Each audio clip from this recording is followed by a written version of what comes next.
The Dark Souls role-playing game released in 2022, and for a time it was the main character of tabletop role-playing social media. And you never want to be the main character on any form of social media. This was one of the worst and most botched major TTRPG releases in recent memory, with oversights that were downright appalling. Famously, the Knight class didn't start out with enough strength to even wear their own starting armor. It was also ripped to shreds for being a lazy ripoff of D&D 5th edition. You know, the D&D edition where player characters are extremely hard to kill. Yeah, that sounds like a great fit for Dark Souls, doesn't it? The game was a design failure from beginning to end, and for years I sat on that knowledge and let a subtle bias build up in my brain. I thought, it's a waste of time to bring Dark Souls to tabletop. Its video gaminess cannot be untangled. But is that really true? FromSoft has, over decades at this point, built a tried-and-true formula that is remarkably flexible. It can be fast or slow. It can be linear or open world. Both devs and fans have adapted and twisted it. The formula can be a 2D side-scroller. You can strip out the dark fantasy and you can make things goofy. So, why not other types of media? Why not tabletop? Is that truly such a stupid idea? Well, obviously the first sticking point is that so very, very much just doesn't translate when you bring this video game formula to other mediums. Let's say you adapt Dark Souls into, I don't know, ice sculpture. Are you going to be able to adapt the respawn mechanics, grinding, the tough but fair combat? I mean, obviously not. But you can adapt the aesthetic, the atmosphere, and perhaps the sense of scale. If you're making this into a board game, however, you're going to have a hard time adapting those things that you managed to adapt with ice sculpture. I don't know why I picked ice sculpture, man, I should have just said, like, fan art. But anyway, you can instead adopt the gameplay elements that more visual mediums cannot. There is no way to adapt Dark Souls to another medium that retains the entirety of the Dark Souls formula. Cannot do it, cannot happen. But, I mean, FromSoft doesn't retain their entire formula even across different games. My bias against tabletop Dark Souls is correct in that way, but it's still a very flawed and incomplete understanding. You cannot take Dark Souls and turn it whole cloth into anything other than Dark Souls. But you can adapt pieces of it, and see where the design or narrative philosophy of those fragments take you.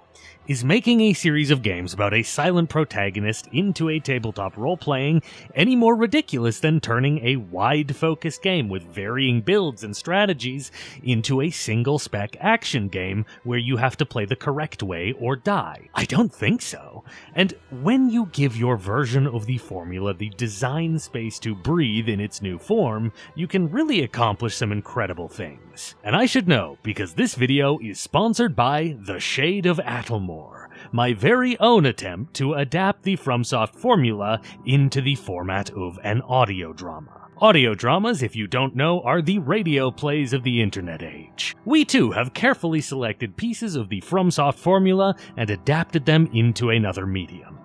Obviously, we take the cryptic and somber voice acting and atmosphere of FromSoft and ask the question, what if everyone just talked a whole lot more? But we also borrow a tremendous number of familiar character archetypes. Have you ever found yourself enjoying the companion NPCs? You know, your firekeeper, your maiden, your plain doll, and you just thought, I really like this vibe and this dynamic. I just wish this character had more than, 5 minutes of conversation across the whole game. Well, that feeling and that impulse was very much the drive that led me to write The Shade of Attlemore. It's the tale of you, a ghostly shade plucked from the afterlife and bound to a witch as her latest ploy in an ancient feud with the moon itself. And our companion sorceress is played by none other than the most atmospheric Elden Ring lore narrator herself, a content creator who straight up just sounds like a character in the games she talks about. It's Miss Chalice. So let us walk, you and I, through roads and thorns, through fields and brambles. Though you are but smoke and silence, I invite thee. Let us walk. You can listen to our pilot episode for free on Kickstarter right now. We're in our final week of crowdfunding, and we need your help to increase the soul level of our project. Top-tier backers will even receive an in-character audio thank you from Miss Chalice. Every dollar we raise helps us attract better and better voice talent and license the resources we rely on, like music from incredible dungeon synth creators like Witchbolt. Thank you all for your support. I'm beyond excited to show you what my team can do. Now let's return to discussing how other people have adapted the FromSoft formula, but this time into tabletop. The Dark Souls TTRPG is just outright bad, and we're going to eviscerate it here, not to worry, but my playtest of it did at least convince me that a Dark Souls TTRPG isn't a waste of time. I scoffed when I first heard about it, I won't lie to you. Oh, really, you're going to adapt all of the role-playing you do in Dark Souls? You know, with your silent protagonist in those games, really? You know, the whole creepy atmosphere and character work of these games, doesn't it all, fall apart the moment your players can ask a follow-up question to the NPCs? Tarnished, great mournful riches are to be had further down. Thou needest only look over the edge to the vast, glittering wealth at the bottom of the chasm.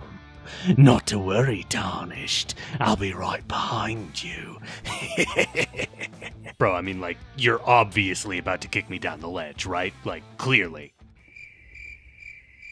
Foul, Tarnished! But now, having actually played it with my usual group and gotten everyone's feedback, I don't think I hate the idea of it anymore.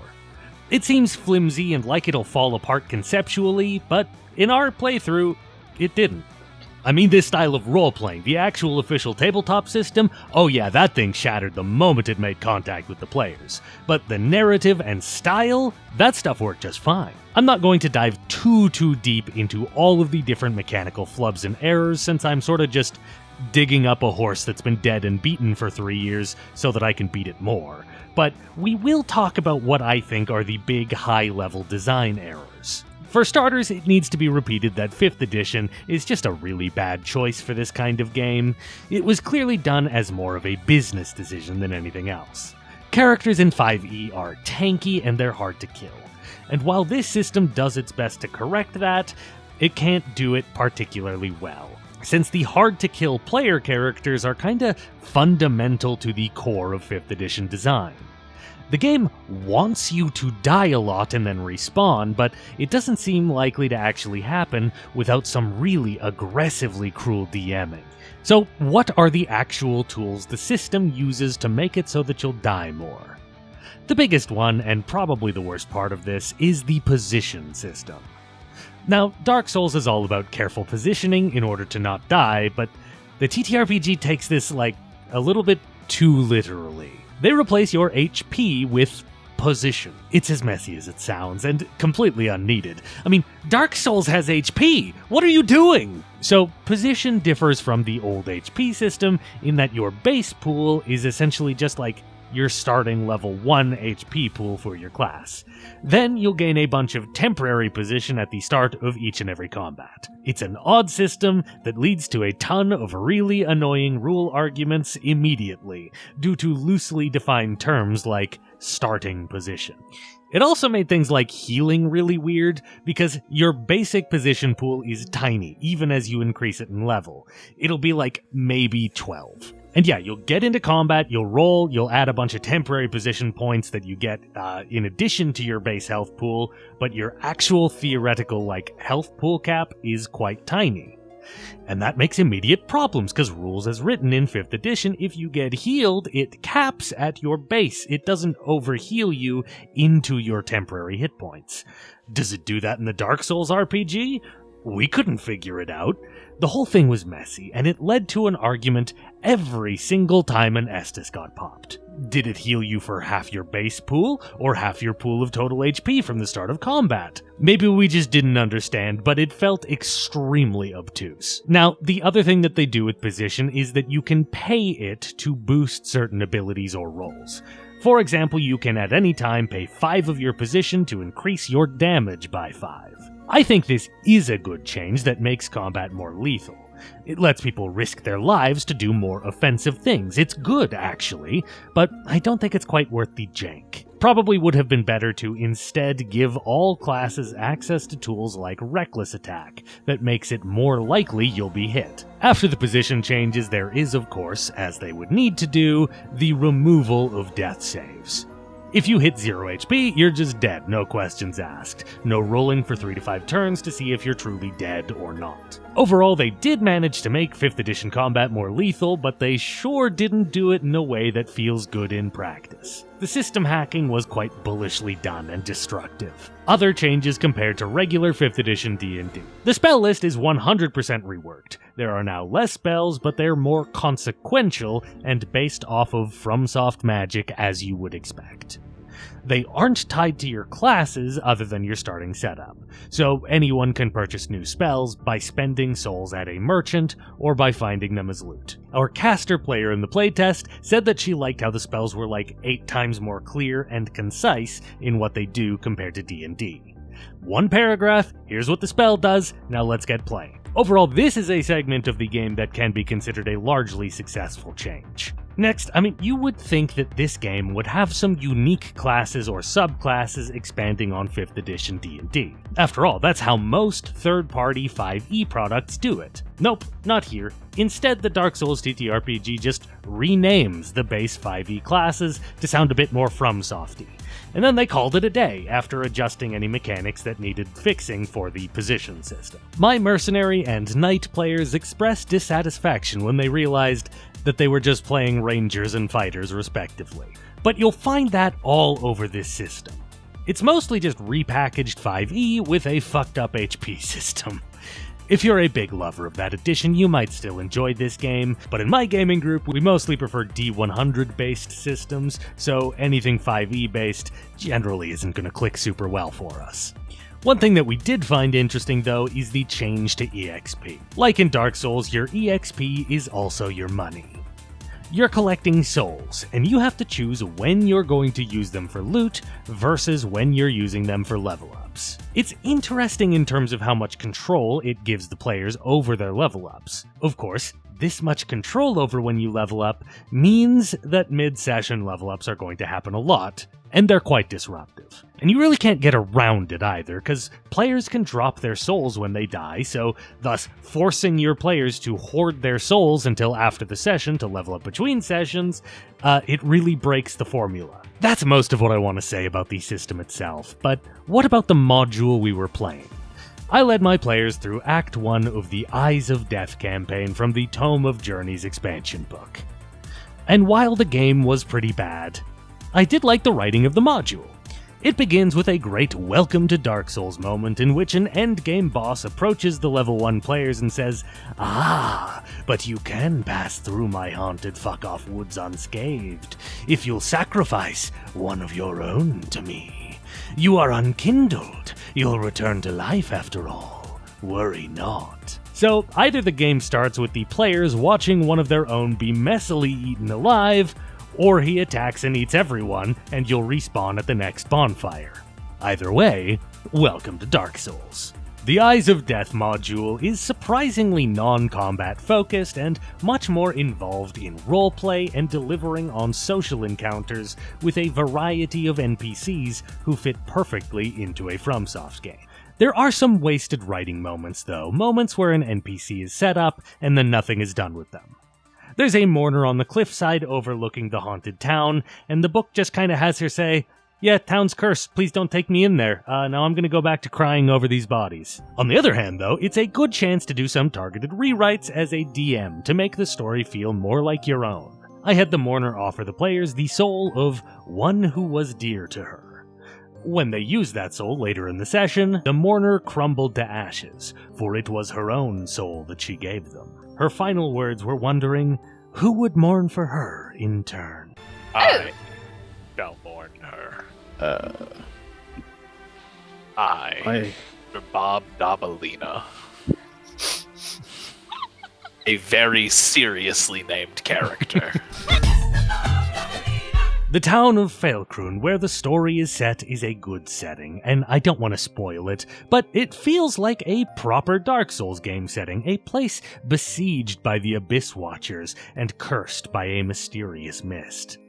The only survivors are holed up in a tavern that isn't what it seems, or they're stuck in a cursed manor stalked by beasts. It is the sort of module that has big gaps in it, and it expects you to fill those gaps. Gaps like loot, combat encounters, bonfire placement, and maps. It's certainly not a pick-up-and-play type module. It's a, hey DM, here's the outline of your game, now go session prep and build the rest of the game.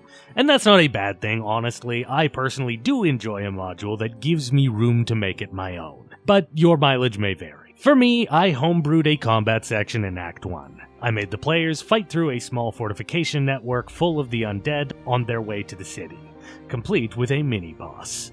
I wouldn't have done that though, were it not for the fact that this was a playtest in which I wanted to run the combat through the paces. If I was just running it normally, I probably would have given the role-playing more space to breathe. Overall though, I think we came out of our playtest begrudgingly admitting that Dark Souls role-playing had a surprising amount going for it. Even if the Dark Souls TTRPG itself certainly did not. But okay, that puts us in an odd position now, doesn't it? Dark Souls role-playing is a good idea. But what other options do you have to bring Dark Souls to your table? Well, I might humbly suggest that we look away from the Dark Souls RPG and look towards the Dark Souls board game. But before we dive into the board game, please leave a like if you're enjoying the video. This channel kinda acts like the link between the tabletop and video game communities. But this is the first time I've reviewed, the board game version of a video game.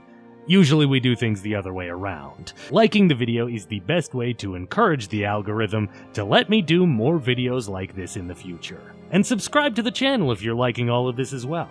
Lots of cool content is planned for the new year.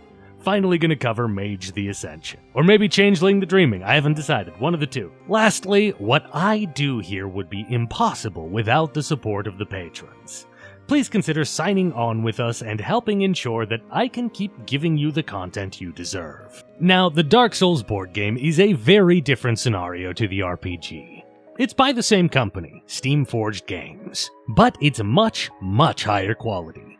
And it seems like a lot of the RPG issues are probably the result of expecting a board game company to make a role-playing game. Those are just two very different things, and the skills to make them don't always overlap. Sometimes they do, but a lot of the time they don't. Nonetheless, I think the Dark Souls RPG would have worked better if it was a rework of the board game mechanics instead of a rework of 5th edition mechanics. This game was first released in 2017. It's got a good reputation, high-quality game pieces, and acts as the shining example of translating the FromSoft gameplay loop into tabletop. It plays between 1 to 4 players. I playtested solo first, but that was mostly just me figuring out the rules. See, look, no, William, those pieces don't go there. No, see, there aren't 2 trackers, it's just 1 tracker, William. They meet in the middle, and then you die, William. Never mind, you'll understand in about an hour. My main true playtest, however, was with 2, and reviews seem to agree that 2 people is how it's best enjoyed. I gotta say, I largely agree with that, as I suspect things will break down when you reach the player cap. It starts with you choosing a character class and setting up your sheet. The classes all have different specials, stats, and starting gear to differentiate them right from minute 1. Their futures are slightly predetermined as they have different stat potentials, but it's overall quite customizable. And that is because the stats do nothing. They just act as a prerequisite for gear unlocks. We'll talk about that later. We played as the dodge-focused assassin and the healing-based cleric. These things are not necessarily created equally, though. The cleric was pretty weak in the early game and only caught up to the assassin later on. Anyway, once our house is in order with character selection, we choose a mini-boss, and let me tell you, across all the expansions, there are a lot of mini-bosses to choose from. Overall, the game structure is that you prepare to fight this mini-boss, then you beat him. Next, you choose a main boss and prep to fight him, then you fight him. The game generally ends there, but expansions also add on a 3rd tier where you can battle mega bosses like the Gaping Dragon. We chose the Old Dragon Slayer for our mini-boss, and we set up the board accordingly. We randomize map tiles, then build a path to the boss room, and distribute encounters with difficulty levels according to what we see on the boss card. And then we're ready to begin. It's actually quite a short setup compared to some games I've played. It was about, 20 minutes when we didn't really know how things worked, and I suspect future playthroughs we'd be set up closer to 10 minutes. But there's also options for long-term campaign play instead. You begin in Firelink Shrine at a bonfire with a certain number of sparks that represent how many times you can die and rest before you lose the game. You can come back here at any time to speak with the Firekeeper and spend souls on your skills.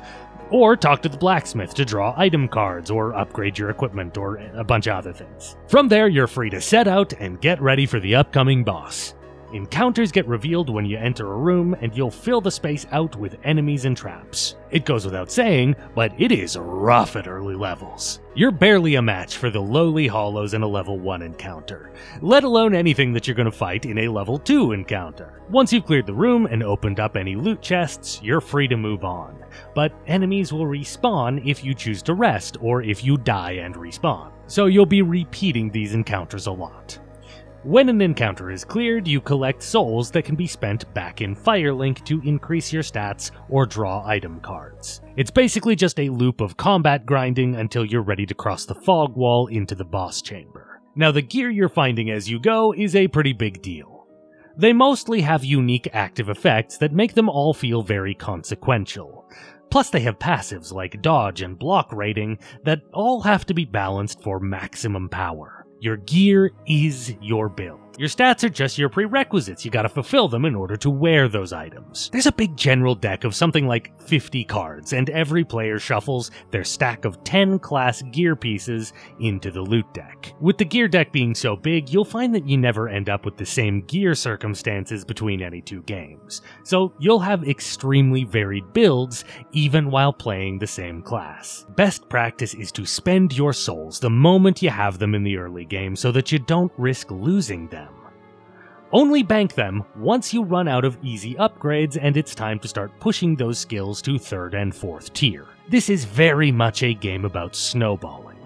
You struggle, you clear encounters, and you grind, and once you reach a critical mass, these tough encounters become trivial, and you're ready for the boss. It was a real struggle for us. We used up all of our bonfire sparks by the time we were finally able to clear the 2nd level encounter that was guarding the fog wall. That meant that for us, we were on our last life, and we had to kill the boss in one go. The difference between where we started compared to where we were now, however, was night and day. The assassin was now an untouchable poison whip specialist, while the cleric was an armored juggernaut who could swap between magic and two-handed physical weapons at a moment's notice. And as grindy as it all was on the way, we started to really enjoy the progression. We felt stronger, and we felt that we had earned it. And so, we crossed the fog. Bosses work differently from the common enemies in this game. They get a certain number of action cards, each one of them representing one turn. It includes which way they turn, what zones are affected by their attacks, and etc., etc. These cards will be laid out one by one over the first few rounds. Once all of their cards have been played, they simply repeat them without shuffling or switching up the order. In this way, you can anticipate their attack pattern and react accordingly. You can aim for weak points and sidestep their planned AoE arcs. You can make sure that your shield is out when he does an attack that's going to be difficult to dodge, and you can get your two-handers out when you know you'll be safe. We found the boss to be pretty easy, but we did do a post-game autopsy, and we would have actually had a really hard time if we hadn't played it so well. The bosses all have little gimmicks. The Old Dragon Slayer punishes you by getting more powerful moves if you hit him too hard. We wisely obeyed the instructions we were given and stuck to just hitting him with chip damage until he died of 1,000 cuts. But oh boy, he had some strong stuff to hit us with if we didn't fight him the way that he said he wanted to be fought. Now, by the time we killed our mini-boss, we'd actually been playing for nearly 4 hours, so we called it a night. This was only half a game of the Dark Souls board game.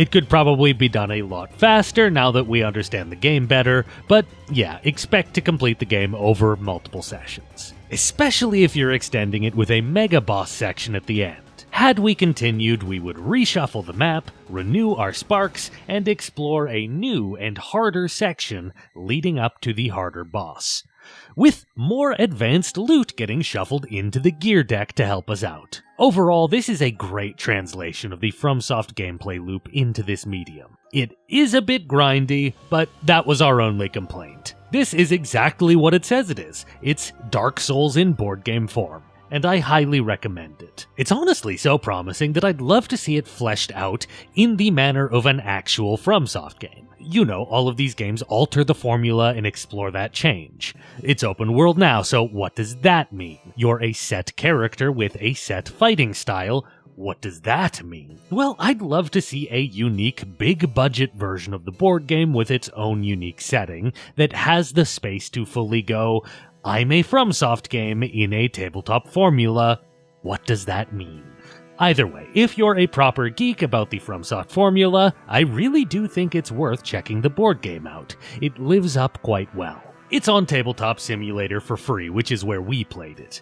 It's a really good time, much better than the RPG. So, of course, back to our main plot thread.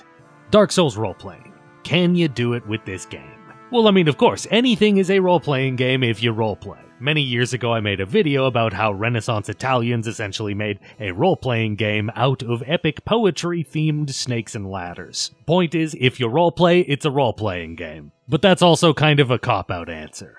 Better answer is that a DM might want to hack the campaign version of the rules and run the game as a very board-gamey RPG, where most of the character work gets done after bosses back in Firelink Shrine. Or you could do a more thorough hack of these systems to make it less restrictive and linear. Perhaps you take the design philosophies and stitch them into a pre-existing RPG system. Are there other options? Well, I mean, of course there are. There's also a card game, but we're not going to really dive into that one since card games aren't my forte, and I don't anticipate it being any better for role-playing than the board game.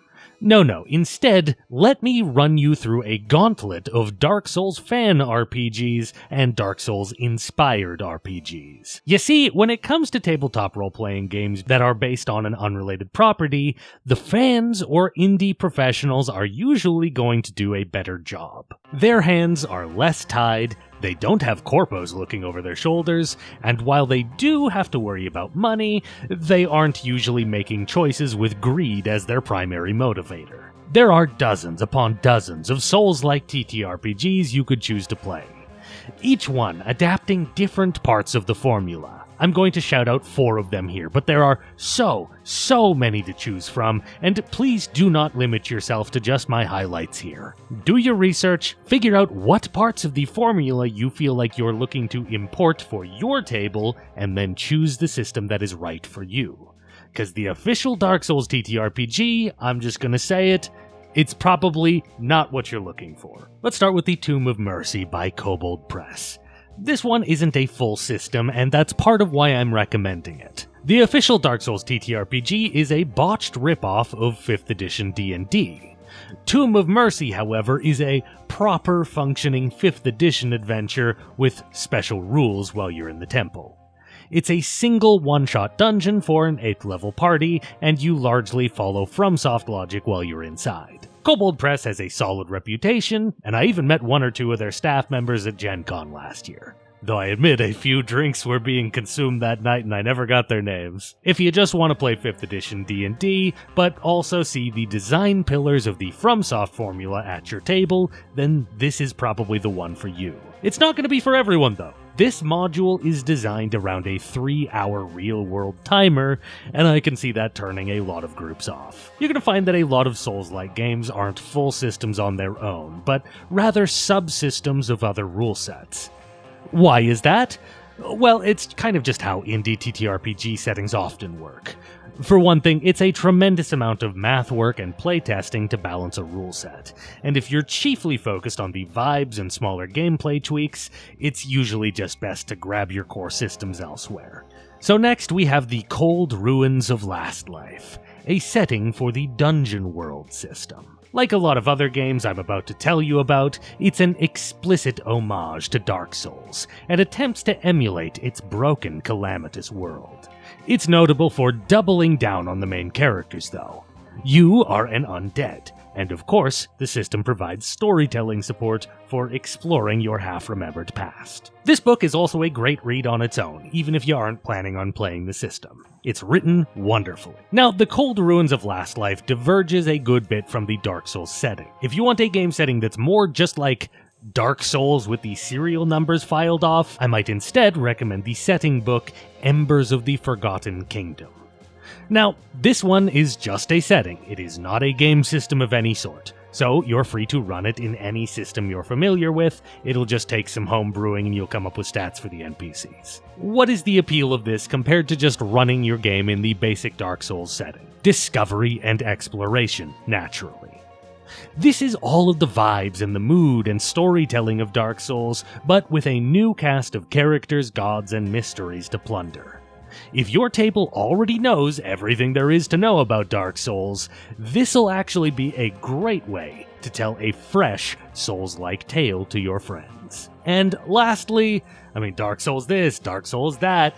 Yes, I know this video is about Dark Souls role-playing specifically, but we gotta shout out at least one system based on other FromSoft games. Enter Fragged Aeternum, a subset of the Fragged Empire system. It's Bloodborne! It takes full advantage of the Fragged Empire's inhuman character system to put you in the role of a hunter that might very well be less human than the thing you're hunting.